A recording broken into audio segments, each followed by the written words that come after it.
okay, there's only 2 people and one's in port 4 and one's in port 1. Now we'll just put them at the same spots. Like, hey, there's 2 people in this match. That's how we'll do it. That's how they should have done it. But by the way, we got the local legend himself. Deadly Alliance is Sinji going up against Stretch. So we got a DA team kill here, and this is the other side of winner semis. Yeah, so Stretch having quite a bit of a run. So Stretch is a name I recognize like earlier in the game. Like he was a little bit more active, and then the last year he's kind of been here and there. Like every time I come to New York, he'd be kind of like scattered all over the place. But he's here right now, and he's making some waves. I know he beat Ralphie on a round. I think he beat Jen also. Did he beat Jen? Who? Stretch. Stretch, yeah, Ralphie and Jen. Yeah, so that's definitely nothing to scoff at, but he's got a whole different beast here in Sinji who had to go through his typical John Numbers fiery hoops to get here. So definitely going to be an interesting matchup. Oh, God, yo, he just went for the Hail Mary with that down air right there. But even if it connected, though, he had the trampoline under him with his uppie, so he would have been fine. Yeah, the thing about playing it's like spitting into the wind when you like spike Pac-Man into his trampoline. Yeah, it just comes back to you. Yeah, so the thing is, like, I applaud Stretch for doing that because I think if nobody would disagree with me that Sinji is a better player, like I'd say skill-wise. Like, Sinji's got national results. He's one of the best representatives in the world of his character. And sometimes when you're playing, when you're looking up a mountain or at like a Greek god or whatever, then you kind of have to go for something crazy every now and then to kind of keep them on their toes. And right now, Stretch is doing a good job keeping it safe, taking good advantage of just Marth's block. But, again, Marth's definitely going to have his fair share of trouble, getting around his projectile pressure. That's going to be huge, and the up smash will kill. I'm actually kind of surprised he chose up smash there. It didn't really matter because he was a kill percent. Whatever smash attack it was, it definitely would have killed. But, like, you were by the right blast zone. I'm surprised that he didn't let that kill. I think he might have done that perhaps to not stale the F smash a little bit and put it on the negation chart. That and the direction he would have had to, like, hit him to get a tipper F smash would be on the other side of the platform because I think Sinji was too far to the left for him to push him over. And again, he was on the platform. He was on the platform and he had rage to work with anyway. So he wouldn't have needed a tipper. Yeah, is the thing. Like, but I don't know, maybe because Pac-Man's kind of big, so you can never be too careful. But again, my theory is that he did it for the chart personally. But yeah, I could be wrong. Yeah, we'll see what happens. Anyway, so Sinji playing at a bit of a deficit, and again, you see that down air. I guess that definitely sends Hydrant at an angle I would not have normally guessed. So good. And again, Sinji. The uppie out of shield, such a good option for Pac-Man. Yeah, especially against characters that don't have great out of shield options. No way. No tech. I doubt it'll really matter. Oh, and a tech from really good tech from Stretch right there to be able to live, and narrowly avoiding the melon as well to still live at 167% is Deadly Alliance's TR. Don't know what that stands for. Stretch. Yeah, I'm not sure about that either. But I think the big thing here the big thing here for Sinji is going to be, as he gets to kill the melon, was exactly what I was going to allude to, is Pac-Man's kind of awkward windows of trying to get a kill. Like he can't kill you with a grab, he can't kill you with a rogue smash attack without a setup into it. So Sinji was stuck in a position where he would have had to hit him with a high knockback aerial or something. But he gets the job done and some decent damage on him. So Stretch definitely has a little bit of a cushion to work with, and he doesn't look very phased at all by this. He's looking very comfy.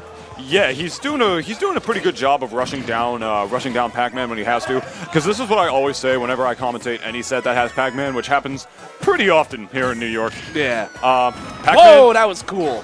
Sorry to interrupt you there, but like watching Sinji use the Galaga chip like in his combos, it's like it's so cool. It really is. Every time I see it, that never gets any less cool. Pac-Man is one of the coolest characters to watch in this game. Zero said that Pac-Man is the most boring to watch, and to that, I scoff at him for saying that. I think Pac-Man not only is one of the most technical and like hard characters to main and play in this game, but he's definitely one of the coolest to watch. I love watching a Pac-Man pretty much no matter what the situation is.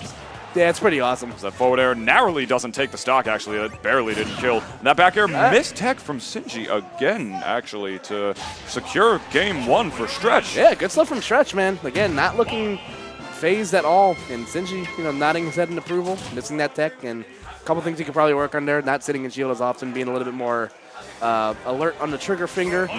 We'll see.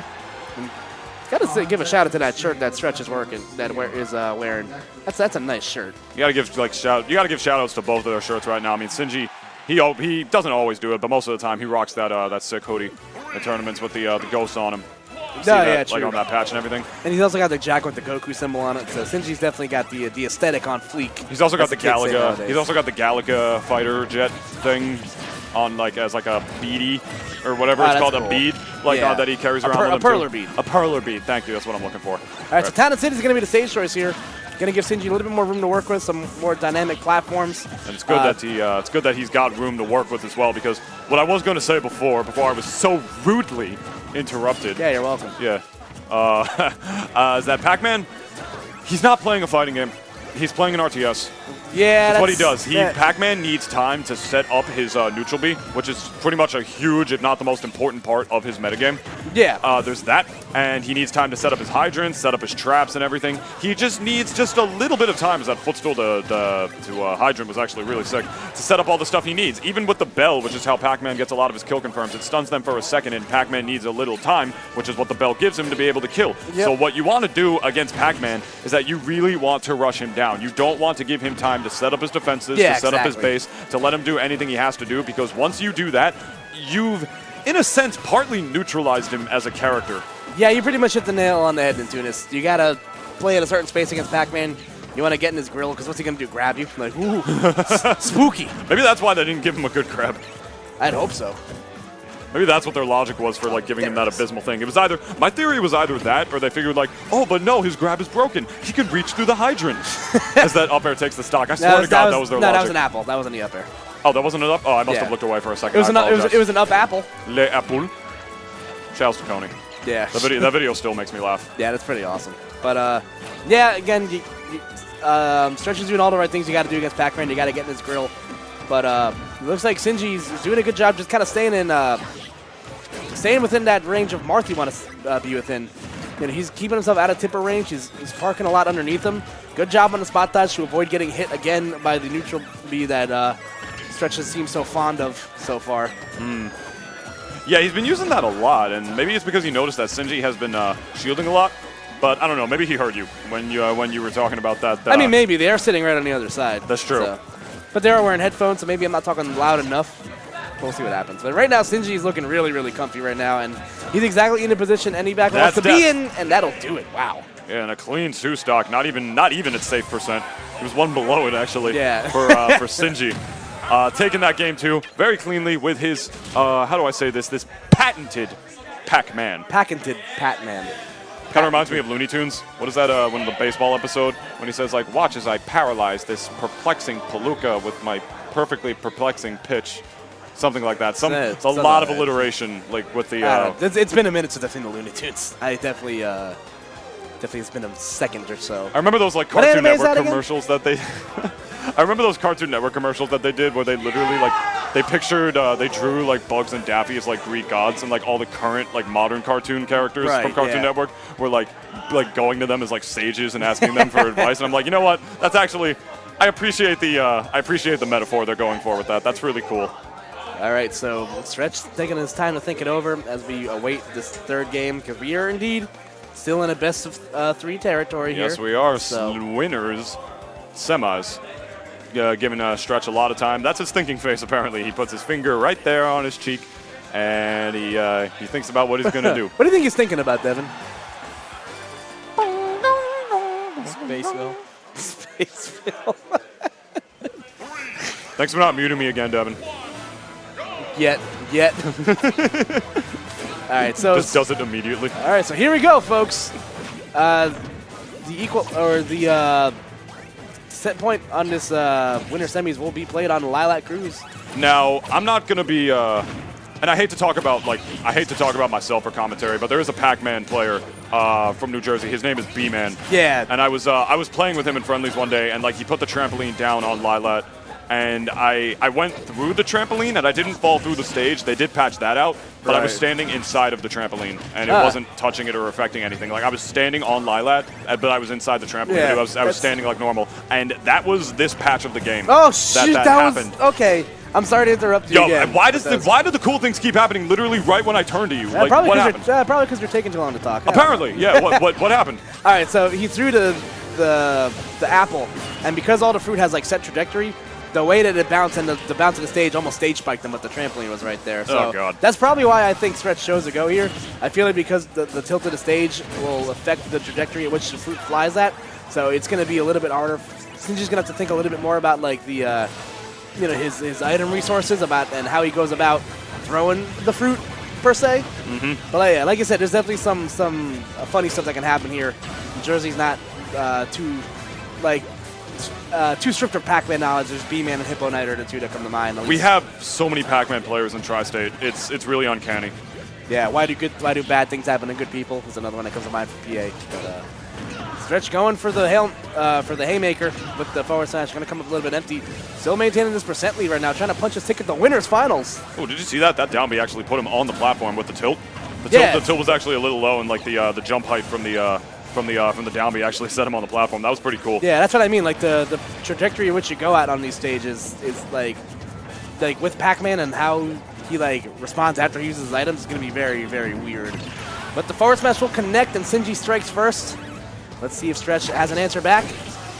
And now is when it's time for Stretch to really try and break those defenses, because Sinji is now in the lead by full stock, and he is at death percent. He really doesn't have very much reason to approach. And just as I say that, that tipper, I believe that was a tipper, tipper side B, tipper dancing blade 4. Yeah, yep. I believe that's what that was. Upwards as well. Tipper dancing blade upwards 4. Thank you. Yep. All right. So good stuff there from Stretch, and again, not letting Sinji, put too much extra credit on that second stock.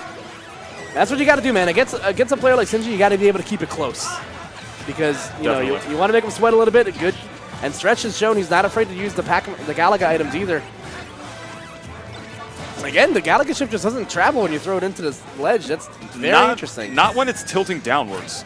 There was the same thing was happening before when it was tilted downwards on the other side of the stage. It's because the angle that it's at makes it so the Galaga ship just doesn't have any room to fly. Like the stage literally just gets in the way of it, and that's what keeps happening to him. I feel like if the stage is tilted upwards, then that probably won't happen. The Stretch tries to break his defense once again with the hydrant and with the forward air.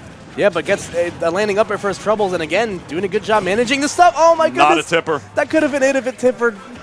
But it's not going to get nicked by the up B, and again, just up B's high to avoid any sort of potential shenanigans. But there it goes! Oh, that would have hit him too, and he grabbed with Pac-Man! He's crazy. I always say that when people grab with Pac-Man, dude. Uses the up B to escape. That could have been really dangerous for Sinji if he didn't position himself right to pull that fruit. Oh, this is getting down to the wire, ladies and this could be it! No, he's out of the reach. He's out of reach for the inky up B. Yep, the inky up smash. Yeah. Now Sinji goes right back to the ledge. Stretch gets rid of hydrant. That's very important. And Sinji locked in the corner. Going deep for it. Oh my goodness.